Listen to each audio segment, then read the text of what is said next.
بسم الله الرحمن الرحيم الحمد لله رب العالمين والعاقبة للمتقين والصلاة والسلام على رسولنا سيد المرسلين وإمام المتقين وعلى آله وأصحابه عليهم أجمعين ومن تبعهم بإحسان إلى يوم الدين أما بعد السلام عليكم ورحمة الله وبركاته Hürmetlik Müslümanlar Allah subhanahu ve ta'ala biz Müslümanlardan talep qilgan eng muhim ishdan birisi bor. U bo'lsa-mu musulmon qarindoshlar bir-biriga bo'lgan haqqini to'liq ado qilish. Qarindoshlar o'zining qarindoshiga moddiy va ma'naviy tarafdagi haqlarini berish. Islom birinchi bo'lib özünün a'zolarini, yani Müslümanlarni qarindoshlik asosiga qurgan va bu qarindoshlik asosida bir-biriga haq, mas'uliyat, majburiyatlarni ortgan din aziz birodarlar. İslamning birinchi va eng muhim maqsadlaridan biri dunyoda xotirjam, baxtlik hamma barabar holatda yashagan Allah subhanahu va taolaning bu yer sharidan iborat mulkida bir-biriga mustahkam bog'langan xuddi bino kabi shakllangan bu musulmonlar jamoati zaminda ijtimoiy adolatni ve Allah subhanahu ve taola'nın üstümüzge yüklegen la ilahe illallah'tan ibaret bu ulug' kelimeni ameliyetimiz bilen, hareketimiz bilen bunu tirildişten ibaret bir ilahi maksatını bizge yüklegen ezdi birodarlar. Biz bunun için dünyaya kelgen, bunun için yaşayımız ve kıyamet günü Allah subhanahu ve taola'nın aldıda bunun için hesap verimiz. Çünkü Allah bu dinde birinci Müslümanlara innemel mu'minune ihvah degan şuarını o'ttirib qo'ydi. Mu'minlar bir-biri bilan qarindosh. Hatta Qur'oni Karimning nurg'un iboralariga qarasak, bir mu'minni bütün hammani bir tan, bir jasad, bir jismga o'xshatgan. Qur'oni Karimda bunda haqida kelgan iboralar ko'p. Shuning uchun mana ben bugün Müslüman qarindoshning qarindosh ustidagi 27 xil haqlarini qisqacha tushuntirib o'tmoqchi. Birinchi Müslüman qarindoshning yana bir qarindoshi ustidagi haqqi an tuhibba lahu ma tuhibba li nafsik va an takraha lahu ma takrahu li nafsik min ash-shar. O'zing uchun qanda bir yaxshilikni yaxshi ko'rgan bo'lsang, mana bu shu yaxshilik bo'lsa bo'tdi. Men shu yaxshilikka erishgan bo'lsam, men shu yaxshilikning egasi bo'lsam bo'tdi deb orzu qilsang, ayni yaxshilikni sen o'zingning qarindoshi uchun yaxshi ko'rgin. Bu musulmonning haqqi. Bir yomonlikdan, musibatdan, qayg'udan bir ishni o'zingga qilishdan yomon ko'rgan bo'lsang, xolimagan bo'lsang, u ishning aynısini o'zingning qarindoshiga qilishdanmi uni yomon ko'r, uni mudofaa qilgin. Mana bu musulmonning birinchi musulmon ustidagi haqqi. Bu haqda payg'ambar alayhisalommi la yu'minu ahadukum hatta yuhibba li akhihi ma yuhibbu li nafsihi degan hadis bilan bir musulmon o'zi uchun yaxshi ko'rgan narsani qarindoshi uchun yaxshi ko'rmaganga qadar mu'min bo'lolmaydi degan bu hadis bilan javob bergan. Demak, birinchi haq sen qarindoshingni o'zingning o'rnida qo'y, o'zingda deb bilgin. Uning uchun uni bilak bir inson deb his qilma. Mana bu birinchi haq. Ikkinchi haq her qandaq bir musulmonga mayli so'z yoki qiliqimiz bilan aziyat bermaslik. Bu bir musulmonning, yana bir musulmonning ustidagi haqqi. Peygamber aleyhissalatu vesselam baktı mı? El muslimu men selimel muslimuna min lisanihi ve yedih degan. Bir Müslüman başka Müslümanlar onun kolidin, tilidin salamet kalgan kişi degan. Demek Müslüman buluş için yeni bir Müslüman senden salamet olsun. Gayvetini kılmagın, çakmagın, onunki aburuyunu tökmagın, onunla maddi cihetten ziyan salmagın, düşmanlık kılmagın.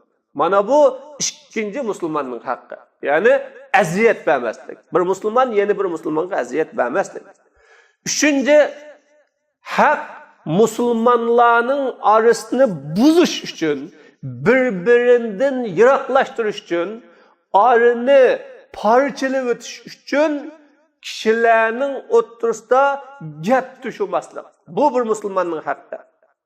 Ve yeni bir Müslüman halımaydıgan deyilişini, halımaydıgan sözünü tilga almaslık. Mana bu Müslümanın üçüncü hakkı. Demek bir Müslüman özünün meyli sözü bolsun, iş hareketi bolsun, yoki bir kılgan ameli bolsun, başkalarının aldığı deyilişini halamaydıgan.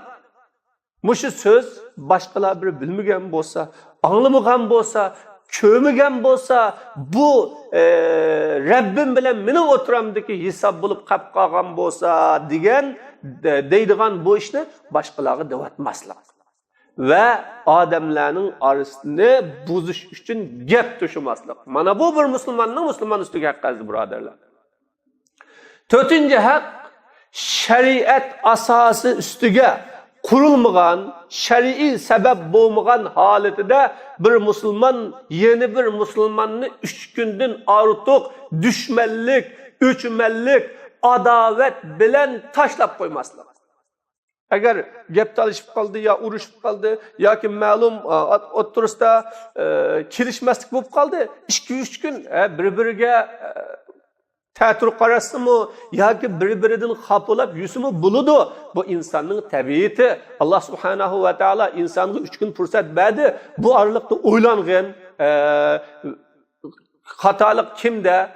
Mendimi ya ki kardeşimdimi deb oylanğın dedi. Ve insanın tabiiyetini İslam asas kılganlığı için tüzel, oңşalsın demedi. 3 gün aralıkta koydu. Bu 3 günden artık şeriat Allah üçün bolgan adavet, din üçün bolgan adavet, hak üçün bolgan adavetten sırt başka adavetini asas tutup 3 günden artık Müslümanını gep sözde taşlaş, iş harekette taşlaş, yardım nusrette taşlaş. Bu doğru emas bu. Dördüncü Müslümanın hakkı o Müslümanı taşıp etmezlik. Beşincisi qo'lidan kelishcha, ya'ni o'zining imkoniyati yetishcha so'zi orqali bo'lsin yo amaliyati orqali bo'lsin har qanday turdagi yaxshiliklar bilan yaxshilik qilish mana bu musulmonning haqqi. Mayli uning uchun so'zing orqali xizmat qil, amaliyating orqali xizmat qil yoki yuzing orqali xizmat qil, pulun orqali xizmat qil yoki o'zingning vaqting orqali xizmat qil. Buning hammasini qo'lingdan keladigan buni qilish qanday haqqi. Islom bu haqlarni to'liq ado qilmasak yoki bu haqqi sal qarab qolsak, Rabbimiz Allah subhanahu ve taala bunu biladi, buningdan hisob oladi aziz birodarlar. Mana bugun yaşayotgan dunyo aldirashchilik ustiga qurilgan, hamma o'zining manfaatini o'ylaydigan, o'z ishi bilan bo'ladigan bu holatda ketyapti. Bir musulmonning yana bir musulmon bilan kori yo'q, g'imi yo'q. Onun hakkında oylanmaydı ya oylanğılı vaktimi yok. Onun hakları nima, mesuliyetleri nima, mecburiyetleri nima? Bunu oylanma vatıd aziz birodarlar. Şunun için bugün Müslümanların üstüge dünyadaki en ağır zulüm, en ağır qattiq musibet, en yaman kun kelyapti. Çünkü hamma o'zini mudofaa qilish ko'ydi. Hamma o'zini shu musibatdan ifqish ko'ydi, g'amdan qutulish ko'ydi. Boshqalarga nim bo'lsa mayli, men saqalay deydigan bu shaklda yashaganligimiz uchun mana bugun dunyoning hamma yerida musulmonlar qarzor, musulmonlar ig'ir kunlarda birodarlar. Oltinchisi, hech qanday bir odamning uyiga uning iznisiz kirmaslik. Bu musulmonning haqqi. Masalan, mashinasi bor, ruxsat qilmasa, uyi bor, ruxsat qilmasa, yo uning boshqa musulmon qarindoshiniki mulki bor, ruxsat qilmasa, uning ruxsatisiz uningga chaqilmaslik. Bu musulmonning haqqi bu. Yettinchisi, an tukhaliqan nas bi xulqin hasan. Boshqalarga yaxshi axloq bilan muomala qilish. Payg'ambar alayhisalom va xaliqin nas bi xulqin hasan degan. Sen boshqa musulmonlarga xolimisangmi yaxshi muomala qilgin dedi. Yaxshi muomala qilgin bo'lmasimi, uni o'zing yoqtirmasangmi, ammo yani musulmonning ko'ngliga kagudak, yo u sendan xafif qolgudak, yo ajab menga bir yomon bir muomala qildi ya deb qolmasligi uchun yaxshi muomala qildi. Mümkün. Biz birisimizni xalamasligimiz mümkün. Yani onun gapini anglag'imiz yo'q, ya birden bir yerde to'g'imiz yo'q, bir yo'lda mang'imiz yo'q, yoki uning bilan chiqisholmaydigan bunda kishilar bo'ladi. Ammo buningga islomning o'lchimi bilan muomala qilishimiz lozim, birodarlar. O bir musulmon qarindosh. 8-incisi, suhbat haqqiga vafo qilish va do'stlikda samimiy xolis bo'lish. Bir musulmon bilan do'st bo'lgan bo'lsangiz, chuqum u do'stga, u qarindoshga, u birodaringizga samimiy bo'lishingiz lozim. Uning do'stlikning haqqiga vafo qilish lozim. O do'stlik degan, voy adash deb telefonda ko'rishib qo'yish bilan, WhatsApplarda uchur aloqa qilish bilan, yo fatpat bir yerda o'tirib tamoq yeyish bilan, yo birdan o'tirib mungdishib paranglish bilan bo'lmaydi u. Onun nurgun haqlari bor. Mana bu haqlarning hammani ado qilish bilan birga onun samimiy, xolis bo'lish, oldida ham keynida o'xshash bo'lish, bu musulmon ustidagi haqqi, aziz birodarlar. 9-incisi, kichiklarga shafqatlik, cho'nglarga hurmatlik bo'lish. Bu bir musulmon ustidagi haqqi. Payg'ambarim men lam yuwaqqir kabirana va yarham sagirana falaysa minna degan. Cho'nglarga hurmat qilmagan, kichiklarga kuyinmagan kishilar bizning jumlamizdan emas degan. Chunki islom mehribonlik ustiga qurilgan din. Islom har bir kishining haqqini uningga to'liq berish ustiga qurilgan din. Yani çoğlarga çoğlar petiçe, kiçiklerge kiçikler petiçe, ayollarga balılar petiçe muamele kılışını İslam bikitken. Bu İslam'ın prensibi, İslam'ın asası. Mana bu şekilde başkalarga muamele kılış. Bu bir Müslüman üstteki hakkı. 10'incisi en tekune ma'a kafetil muslimin mustabşiran talqal vajhe. Sen bütün musulmonlarga, yani musulmon qarindishingga kulki bilan,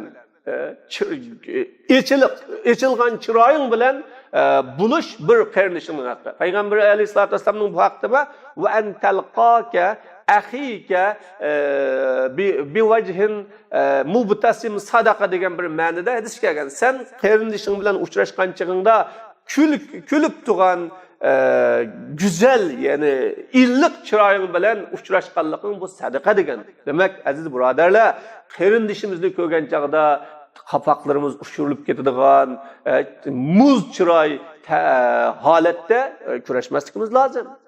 O qarindishimizni qayg'uga qo'ymasligimiz uchun. Demak, eng oldi bilan kurashgan chaqda birsimizdan yana birsimizga muhabbat, ulfat o'tash lozim. Mana bu 10. haq. 11. haq, musulmon qarindishingni yaxshilikqa buyurib, yomonlikdan to'sish. Bu bir musulmonning haqqi bu. O yaxshi ishni bilmagan bo'lsa bildirish, agar bilib turib qandaqdir bir sabablar tufayli yaxshilikdan chetnab ketgan ya yomon ishni qilib solgan bo'lsa, uningga chiroylik bilan, go'zal fand nasihat bilan yaxshilikni buyurib, yomonlikdan to'sish. Mana bu Alloh subhanahu va taolo bu haqdami val takun minkum ummah yad'una ilal khayr degan. Sizlarning ichinglardan yaxshilikni buyuradigan bir turkum kishilar bo'lsin degan. Val asr surasida Alloh taolo nijotlik yo'lini 4 asos ustiga qurib, birinchisi Allohga ishonish va iymonning talab taqozosi bilan yashash. Üçüncüsü haqiqatga vasiyat qilish va haq yo'lda kelgan aziyatga sabr qilishga vasiyat qilish deb bekitgan. Demak, 11-qarindoshning haqqi yaxshilikni buyurib, yomonlikdan to'sish. 12-si kishilarga insof bilan muomala qilish. Ya'ni menga boshqalar qanday muomala qilsa qilishni yaxshi ko'rgan bo'lsam, boshqa kishilarga shu xil holatda yaxshi ko'rish, shu xil holatda muomala qilish u musulmon qarindoshning haqqi. O'zimizni boshqa shaklda muomala qilishni yaxshi ko'radigan, boshqalarning bizga boshqacha qarashini yaxshi ko'radigan. Ammo biz boshqalarga boshqacha shaklda muomala qiladigan bu soxtipazlik, bu aldamchilik bu. Çünkü İslam sen özenge qanda muamele kılınışlıkını arzu kılsan, kırındışınğı mı şunda muamele kılgın. Yani kırındışını özenginin onu da koygun dedi. Bu 12. Müslümanın hakkı. 13.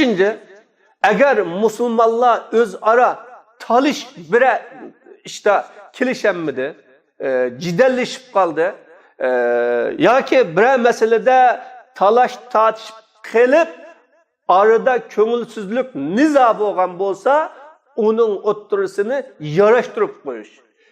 Yiroqlashib ketgan bo'lsa, yaqinlashtirish yana bir musulmon ustidagi haqqi. Alloh taolo Qur'oni Karimda faslihu bayna akhawaykum wattaqullah, sizlar qarindishinglarning orasini isloh qilib qo'yinglar, yaxshilab qo'yinglar degan. Demek u urushsa, so'qashsa mening nima ishim? Bir er ayoli bilan urushib qolgan bo'lsa, bir ota ona bilan bola urushib qolgan bo'lsa, yoki qo'lin qo'shni o'zaro urushib qolgan bo'lsa, yo do'stlar bir-biri bilan talishib urushib qolgan bo'lsa, boshqa musulmonlar uni yarashtirish, uningga ko'ngil bo'lish va o ikkisining o'rtasidagi nizo, ziddiyatni yub taşlaşqa yetaklash bu musulmon ustidagi haqqasi birodarlar.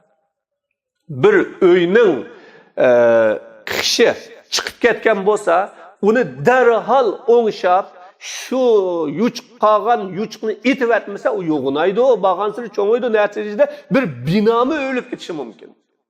Shunga buni oddiy chaqlamaslik kerak. Bu musulmonning yana bir musulmonning ustidagi haqqi. 14. Başka Müslümanların ayıpları, kemçilikleri bolsa onu yepiş. Men satara musliman satarallahu lahu yevmel kıyame. Peygamber Aleyhisselam bir Müslümanın ayıbını yapkan, onu yuşurup yügügen bolsa, kişi bolsa, Allah onun kıyamet gündeki günahlarını, kıyamet gününde bütün insanlar toplaşkan meydanda içilip kelip, şermende buluştuğunu kokuduğun hatalıklarını Allah yapıp ötedi dedi. Demek bugünkü günde bir başka Müslümanlar kürep kalsa qanda ola ki dep tuğan işte o akşam palanı unda kıldı. O bugünü munda kılıdiken pustana akınga qarap baksak o mandarak adamken o bu biz ona anda oylamaydık o dep onu işi ötediğen sorunun hemmisi gayvet, şikayet, başkalarının kemçiliklerini oturup çıkarıp onu paranın merkezi kılıveliş. Buraderler, bu Müslümanın hakiki hıyanet bu. Bu Müslüman qarindoshlikni buzib tashlaganlik bu. Bugün qarsak namoz o'qilyapti, ro'za tutilyapti, kunda din da'vosi, din islomning xizmatini qilish da'vosi, Allohning roziligiga erishish da'vosi. Bu zaminda islomni oliy qilamiz deydigan da'vo bor. Ammo buni o'zimizning hayotida amaliyotida, ish harakatingizda dinni to'g'zanmisiniz, oliy qilanmisiniz, dinni o'zingizning amaliyoti bilan bir qimmatga ega qilanmisiniz, qanday bu jamiyatda, jamoatda, davlatda qimmatga ega qila olasiz? Bu yolg'on bu. Allah subhanahu va taolo bu islomni o'zining hayotida qimmatga ega qilgan oz musulmonlarning orasida qimmatga ega qilgan. Qimmatga ega qilgan. Allah az kishilarga yordam bergan. Ammo bugun islom tarixida eng musulmon ko'p, musulmonning soni eng jiq bir davrida yashab turug'liq, ammo tarixda musulmon ko'rib boqmagan zulm, xorliq eng ig'ir kunlarni boshdan kechiryapti. Nima uchun? Chunki musulmonlar islomni o'zining amaliyotida qimmatga ega qilmadi, o'zining hayotida qimmatga ega qilmadi.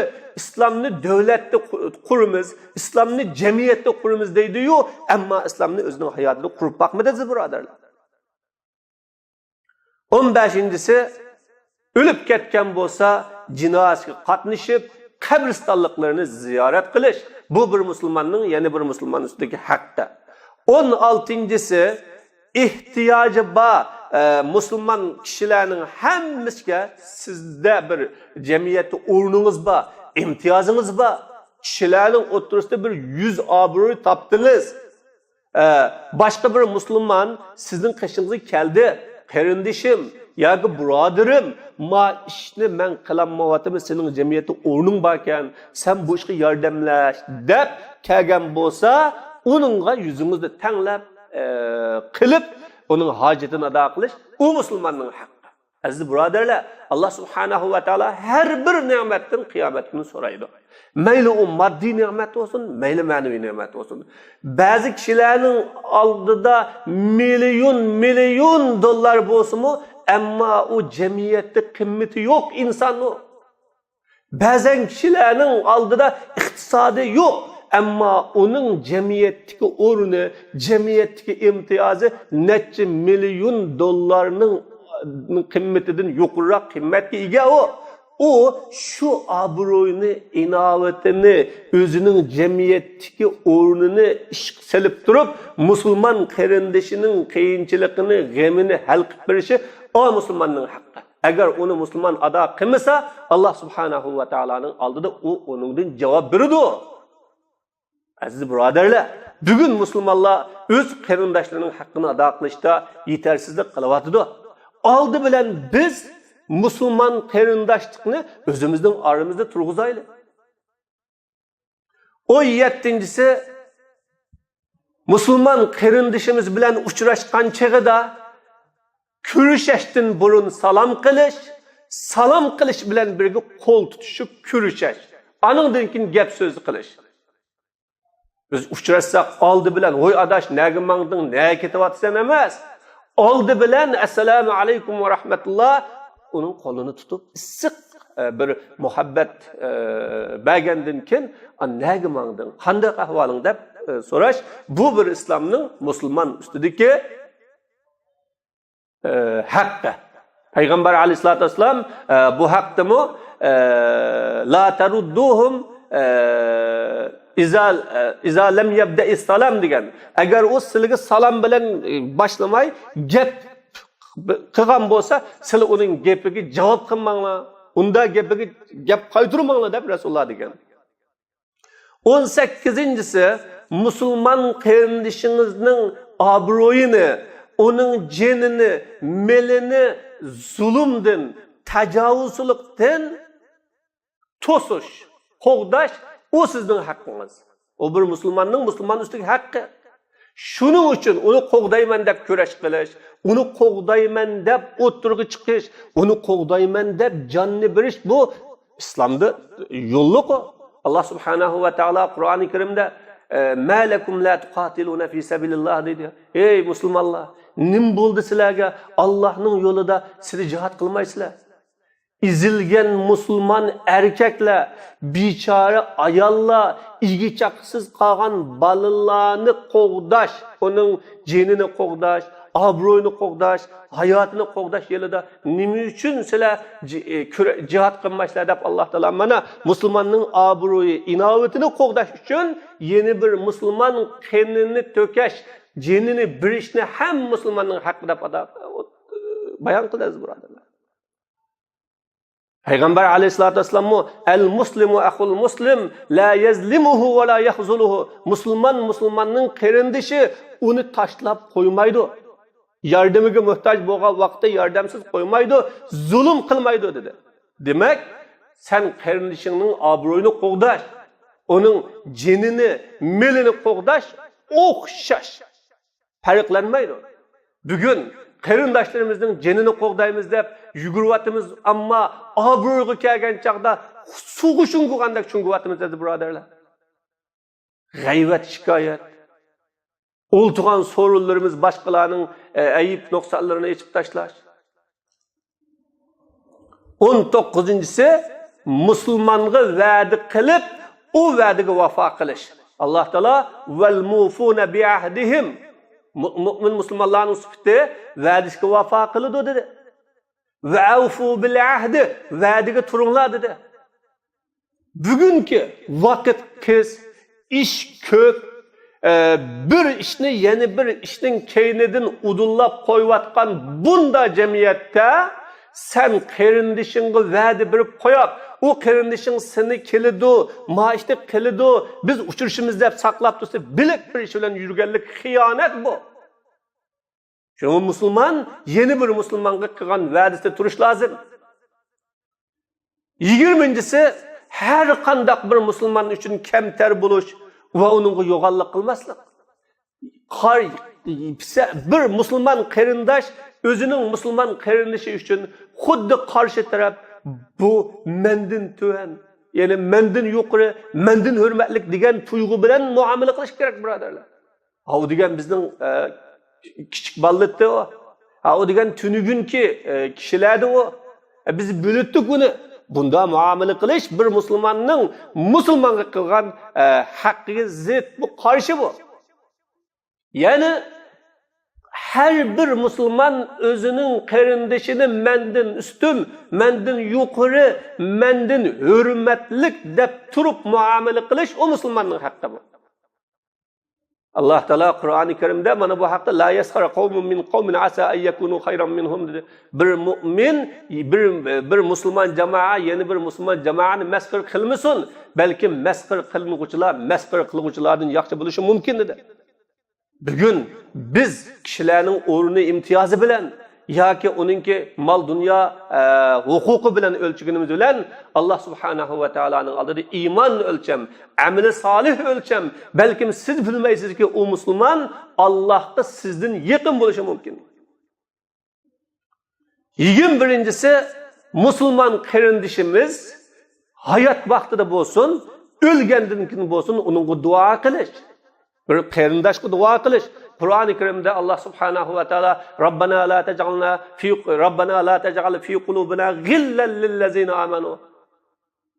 Mana ey Allah bizning qalblarimizda bizning qarindoshlarimiz uchun adovatni qilmagin ve bizden ilgili ötken kişilerin günahlarını kechirim kılgın dep Allah Teala bizge qarindoshlarimiz için hayatını bolsun yoki ölgenlikkin bolsun hakkında dua qilish to'g'risida bizga yo'l yo'q berdi. Mana bu Müslümanın üstündeki hakkı.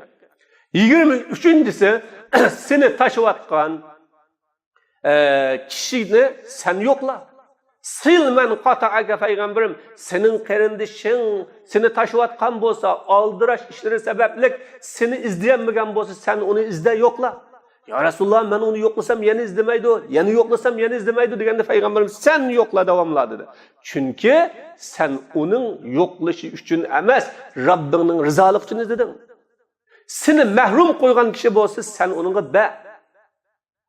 Zulüm kılgan kişi zulüm kılsa qarindişin afi kılgın. Eskilik kılgan bolsa yaxşılık kılgın. Mana bu Müslümanın üstündeki hakkı. 24-si Müslümanın yine Müslüman üstündeki hakkı yaxshilik qilgan, mayli so'zi bilan bo'lsin, muomalasi bilan bo'lsin, yaxshilik qilgan kishiga yaxshilik qilish va qilgan yaxshiligiga javob qaytarish va uni mukofotlash, uning uchun duo qilish bu musulmonning haqqi. Payg'ambar alayhisalom "Man sana'a ilaykum ma'rufan fakafi'uhu va illam tajidu ma tukafi'unahu fad'u lahu" dedi. Agar sizlarga bir kishi yaxshilik qilgan bo'lsa, sizlar u yaxshiligiga javob qaytaringlar, ya'ni uni mukofotlanglar. Agar mukofotligidek bir narsa topolmasanglar duo qilinglar dedi. Demak, musulmon davomli elish uchun emas, og'anga oshirib yo'q, birish uchunmi yashash kerak aziz birodarlar. Bu musulmonning haqqi.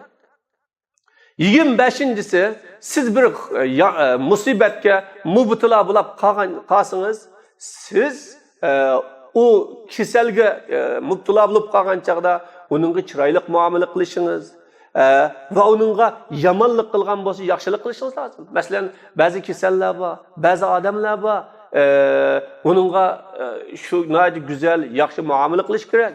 26-si, musulmon qarindishingga uchirgan vaqtida assalomu alaykum deb salom qilish, chaqirsa, bir yerga chaqirsa, madomiki u da'vat ma'siyat bo'lmay qolsa, xatolik, Allohning shariatiga xilof bo'lmay qolsa, ijobat qilish, tush ko'rsa javob berish, kasal bo'lib qolsa yo'qlash, jinozaga qatnashish, nasihat talab qilsa, samimiy nasihat qilish, agar uningga bir omonat qo'ysa, bu omonatlarni saqlash, mana bu musulmonlarning haqqi aziz birodarlar. Payg'ambar alayhisolatu vasallam mana bu haqda haqqul muslimi alal muslimi sittun degan. Musulmonning musulmon ustidagi haqqi 6.